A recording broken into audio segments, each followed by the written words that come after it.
This is Coren Assembly, as you can see, Council for the Regulation of Engineering in Nigeria, 32nd Engineering Assembly. I am super proud of myself.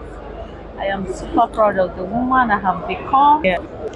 I'm most fulfilled when there is adequate budgetary provision and you turn a virgin land to a habitable place, both good roads and good accommodation.